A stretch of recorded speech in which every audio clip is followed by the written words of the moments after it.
नमस्कार बच्चों, स्वागत है आप सभी का मेरे YouTube चैनल सीजन क्लासेस पे। बच्चों, आज हम लोग कुछ ग्रामर्स का बेसिक्स करेंगे, ठीक है, और थोड़ा समझेंगे कि ग्रामर का कुछ टर्म है, उसको बेसिक में बहुत बच्चों को नहीं समझ में आता है, तो वो चीज़ हम आज शुरू करते हैं, ठीक है। सबसे पहले जब ग्रामर की किताब खोलते हैं 6 से लेकर के, जैसे 5th तक तो ग्रामर बहुत ईजी होता है, और 6 से लेकर के 10 तक जब ग्रामर जब हम लोग शुरू करते हैं तो उसका कुछ बेसिक्स है। क्या बेसिक्स है भाई? कि शुरू में हम लोग को क्या दिया रहता है, सब्जेक्ट है, ऑब्जेक्ट है, वर्ब है, कौन वर्ब है, तो वर्ब में कौन सा वर्ब है, ट्रांजिटिव है, इंट्रांजिटिव है, सब्जेक्ट में कौन नाउन है, प्रोनाउन है, जेरंड है या वर्बल नाउन है, ठीक है। इस तरह से बहुत सारा कन्फ्यूज़न रहता है। तो सबसे पहले हम लोग बेसिक से आते हैं, स्टार्ट करते हैं कि आखिर जो हमारा जो इंग्लिश है वो शुरू हुआ तो कहाँ से शुरू हुआ। जो हमारा इंग्लिश शुरू हुआ वो सबसे पहले तो लेटर से शुरू हुआ, ठीक है, लेटर से, ठीक है। लेटर से शुरू हो, हम जानते हैं कि हमारे पास 26 लेटर होते हैं, ठीक है ना। और हम लोगों ने हिंदी में पढ़ा होगा कि व्हाट इज़ लैंग्वेज, भाषा क्या होता है। तो अपने मन के विचार और भाव को जब हम दूसरे व्यक्ति के पास अपना भाव विचार या अपना परेशानी दुख पहुंचाने का कोशिश करते हैं, और जिस माध्यम से हम करते हैं, चाहे वो इंग्लिश माध्यम हो, कन्नड़ माध्यम हो, अंग्रेजी माध्यम हो, संस्कृत माध्यम हो, तो जिस माध्यम से हम अपने विचारों को दूसरे के समक्ष प्रकट करते हैं उसे हम भाषा बोलते हैं। यानी भाषा, English is not nothing else but also a language. English is also a language that is used to convey our ideas and our thinkings. So English is a medium as a language to share our knowledge or ideas to the other people. Okay, so English is nothing but a language, and English has 26 letter. We know 26 letter होते हैं, और 26 में से हमको पता है कि इसमें क्या होता है, 21 कॉन्सोनेंट होता है और 5 जो होता है वोवेल होता है। बचपन से पढ़ते आए हैं ए ई आई ओ यू, वो क्या होता है, वोवेल होता है। बाकी जो होता है कॉन्सोनेंट होता है। तो इसको हम कॉन्सोनेंट बोलते हैं और इसको हम लोग वोवेल बोलते हैं। इसको बोलते हैं क्या, वोवेल, इसको बोलते हैं कॉन्सोनेंट बोलते हैं, ठीक है। अब इन्हीं लेटर को मिला करके बहुत सारा वर्ड बनाया जाता है। इंग्लिश में जितना वर्ड आप लोग देखते हो, ऐसा कोई वर्ड है जो 26 लेटर से अलग बना हो? नहीं, ऐसा वर्ड नहीं होता है, ठीक है। तो जो भी वर्ड बनता है वही 26 लेटर को मिला के बनाया जाता है। सोच लीजिए, दुनिया में इतना सारा वर्ड है जो इन 26 लेटर से ही बना है। कितनी सारी किताबें हैं इंग्लिश में जो कि इन्हीं 26 लेटर से बना हुआ है। Our whole English and English grammar and literature are words are combination of these 26 letters. So we can say that the basic unit of the English grammar and English literature is letter. In science we can say that, what we say that in science, we say in science the cell is the basic structural and functional unit of human organism. एक इमारत में ईंट जो होता है, जो काम करता है बिल्डिंग बनाने का, वही काम इंग्लिश में लेटर्स करता है। और लेटर के कॉम्बिनेशन ऑफ लेटर, बहुत सारे लेटर को मिलाते हैं तो क्या बनता है, वर्ड बनता है, ठीक है ना। तो क्या लेटर्स को मिलाने के बाद क्या बनता है, वर्ड्स बनता है, ठीक है। वर्ड्स बन गया, तो वर्ड्स बन गया। अब इसमें भी बहुत सारा वर्ड्स होता है। आप लोग पढ़े होंगे, सिनोनिम्स पढ़े होंगे, एंटोनिम्स पढ़े होंगे, होमोफोन्स पढ़े होंगे, होमोनाइम्स पढ़े होंगे, फ्रेजल वर्ब्स पढ़े होंगे, ठीक है ना, एडियम्स पढ़े होंगे। तो कहने का मतलब है कि वर्ड बहुत तरह का होता है। तो फिर क्या किया है कि इनको पढ़ने के लिए सुविधा के अनुसार इनको 8 भागों में विभाजित कर दिया गया। तो पूरे इंग्लिश ग्रामर को उसके 8 भाग में डिवाइड कर दिया गया है। पूरे इंग्लिश वर्ड को 8 ग्रुप में डिवाइड कर दिया गया है। उसे हम लोग पार्ट्स ऑफ स्पीच बोलते हैं। डिवाइड करते समय देखा गया है कि उनका फंक्शन क्या है और उसका अर्थ क्या है। इन सेंटेंस में उसके काम के अनुसार वर्ड को डिवाइड कर दिया गया है, पूरे वर्ड को 8 पार्ट में। उसी को हम लोग क्या बोलते हैं, पार्ट्स ऑफ स्पीच बोलते हैं। In English we can say that all the English words are divided into 8 category according to their structure and their meaning in the sentence. So there are 8 kinds of parts of speech.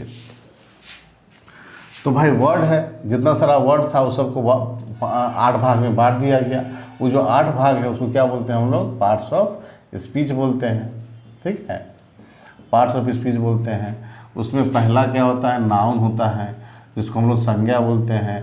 दूसरा क्या होता है, pronoun होता है जिसको हम सर्वनाम बोलते हैं। तीसरा होता है एडजेक्टिव जिसको हम लोग विशेषण बोलते हैं।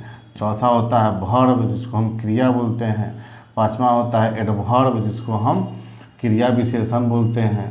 छठा होता है प्रीपोजिशन जिसको हम लोग क्या बोलते हैं, संबंध सूचक बोलते हैं। उसके बाद होता है कंजक्शन, उसको हम लोग क्या बोलते हैं, संयोजक बोलते हैं। और आठवां होता है इंटरजेक्शन जिसको हम लोग क्या बोलते हैं, विस्मयादि बोधक बोलते हैं। एक और जोड़ लीजिए आर्टिकल, ये कहीं नहीं आता है फिर भी जोड़ लीजिए, ये ए एन और द होता है, ठीक है ना, ये आर्टिकल होता है। इसका भी यूज़ बहुत होता है, इसलिए इसको इसी में जोड़ लीजिए और जोड़ करके पढ़ लीजिए, ठीक है। ये था पार्ट्स ऑफ स्पीच 8 को, ठीक है ना। अब क्या करते हैं हम लोग, अब नाउन है तो नाउन का फिर डेफिनेशन पढ़ेंगे, उसका काइंड्स पढ़ेंगे, प्रोनाउन का भी काइंड्स पढ़ेंगे, ठीक है। तो ऐसे करके बहुत सारा चीज़ हो गया। तो यहाँ तक आप लोगों को समझ में आया, ठीक है। आगे बढ़ते हैं तो फिर हम लोग क्या करते हैं, वर्ड्स को मिला के सेंटेंस बनाते हैं, ठीक है ना, सेंटेंस बनाते हैं। तो सेंटेंस बनाते हैं, आप लोग पढ़ते हो 6th क्लास से दिया जाता है। A group of word that make complete sense is called sentence. A group of word that make complete sense is called sentence. तो ये पढ़ते आ रहे हैं। तो ऐसा शब्दों का समूह जो एक अर्थ देता है, एक सार्थक अर्थ देता है, उसे हम सेंटेंस बोलते हैं। हम जो बातचीत कर रहे हैं, जो आपको पढ़ा रहे हैं, चाहे अपने घर में जो बातचीत करते हैं, जो टीचर आपस में बात करते हैं, चाहे स्टूडेंट से बात करते हैं, ये सब जो है सेंटेंस के रूप में बात करते हैं। किसी को हम सलाह देते हैं, किसी को हम ऑर्डर देते हैं, किसी से हम कुछ मांगते हैं, किसी से हम रिक्वेस्ट करते हैं, तो ये सारा चीज़ सेंटेंस है, ठीक है। सेंटेंस एक वर्ड का भी हो सकता है, सेंटेंस मेनी वर्ड का भी हो सकता है। एक वर्ड का कैसे होगा, जैसे स्टॉप, जैसे वेल डन, जैसे डिजलिंग, ठीक है। ये सब जो है वन वर्ड सेंटेंस होता है। तो सेंटेंस जो है वो भी कई प्रकार का होता है। सेंटेंस जो है, ठीक है ना, सेंटेंस 5 प्रकार का। पहला जो होता है वो क्या होता है, पहला जो होता है वो स्टेटमेंट होता है, ठीक है ना। दूसरा जो होता है वो क्वेश्चन होता है।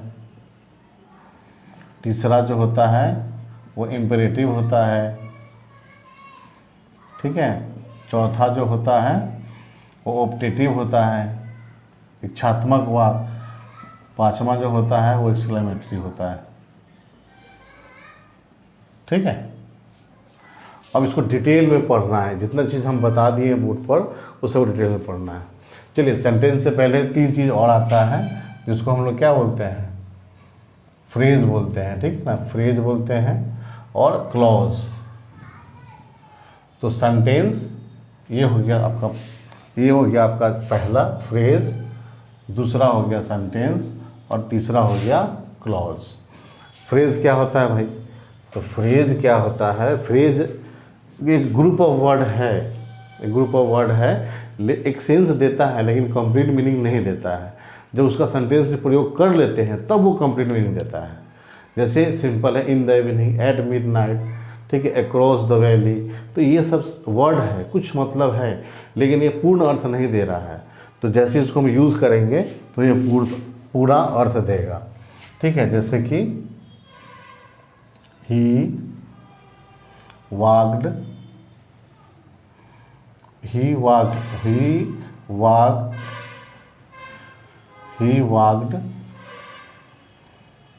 Away in the moon light, ठीक है। इन द मून लाइट, ये जो लिखा हुआ है तो ये इसको बोलते हैं हम लोग फ्रेज, ठीक है। जैसे at door,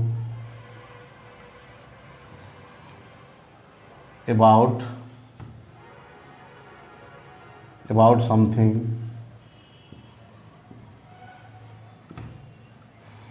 break into, come before, ठीक है। तो फ्रेज भी 3 प्रकार का होता है। पहला नाउन फ्रेज, दूसरा एडजेक्टिव फ्रेज और तीसरा एडवर्ब फ्रेज, ठीक है, एडवर्ब फ्रेज। तो फ्रेज भी 3 प्रकार का होता है। अब आते हैं क्लॉज में।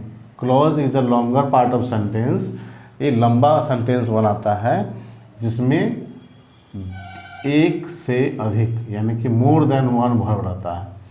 एक सब्जेक्ट रहेगा इसमें, और एक जो रहेगा क्या रहेगा, एक सब्जेक्ट रहेगा और वर्ब जो रहेगा वो मोर देन वन रहेगा, मोर देन वन। ठीक है।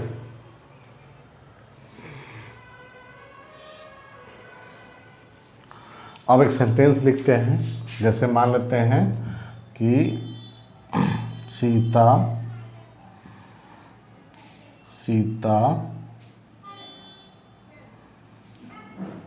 Sita buys a doll,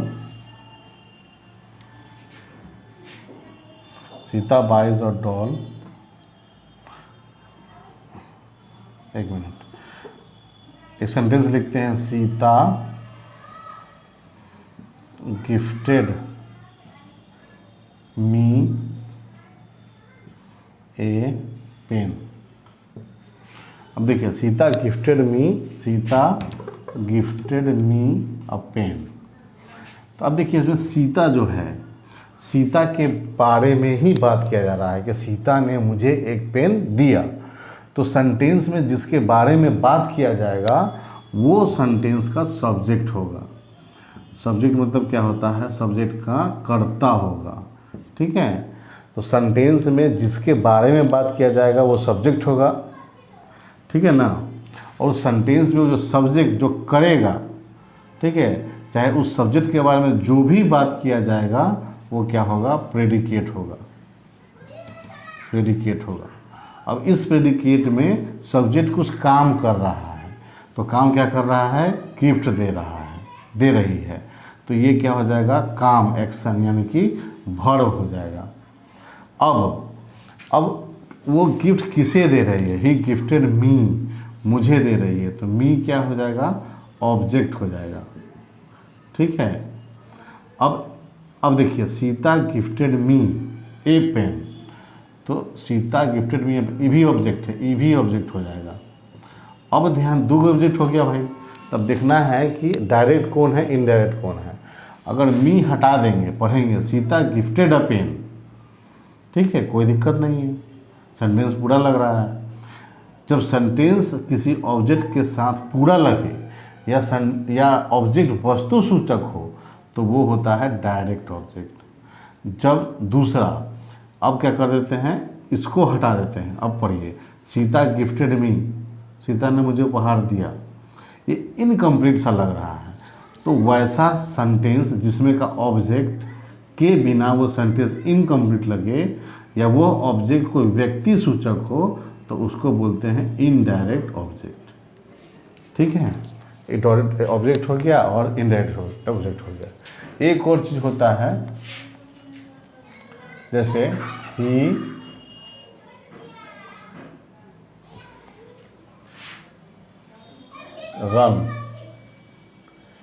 runs with all his strength। ठीक है, he runs with all his strength, मतलब ये जो हम एक्स्ट्रा लगाए हैं, ठीक है, वो हम कॉम्प्लीमेंट कर रहे हैं। ठीक है ना। तो कॉम्प्लीमेंट कर रहे हैं यानी हम इसको, यानी इस आदमी को, इसका जो काम है उसके काम को, दौड़ने को कॉम्प्लीमेंट कर रहे हैं, यानी कि उसको बढ़ा चढ़ा के बोल रहे हैं या उसका प्रशंसा कर रहे हैं। ठीक है ना, यानी पूरा कर रहे हैं। तो सेंटेंस को जो पूरा करता है उसको पूरक बोलते हैं, यानी कि उसको हम लोग क्या बोलते हैं, कॉम्प्लीमेंट बोलते हैं। ठीक है। हिंदी में, मैथ में कॉम्प्लीमेंट्री एंगल होता है ना, दो एंगल का सम 90 डिग्री होना चाहिए, तब जाके कॉम्प्लीमेंट्री एंगल बनेगा। वैसे ही सेंटेंस को जो पूरा करता है, सेंटेंस के प्रेडिकेट को जो पूरा करता है उसे हम कॉम्प्लीमेंट बोल सकते हैं। वो कुछ भी हो सकता है, कोई भी पार्ट्स ऑफ स्पीच हो सकता है, फ्रेज हो सकता है, क्लॉज हो सकता है, एक वर्ड हो सकता है, तो कॉम्प्लीमेंट कुछ भी हो सकता है। ठीक है ना। तो ये सब थोड़ा सा बेसिक है जिसको आप लोग को पढ़ना था। ठीक है ना। फिर अगले वीडियो में हम लोग सेंटेंस से और पार्ट्स ऑफ स्पीच से शुरू करेंगे। सबसे पहले सेंटेंस पढ़ेंगे और फिर पार्ट्स ऑफ स्पीच शुरू करेंगे।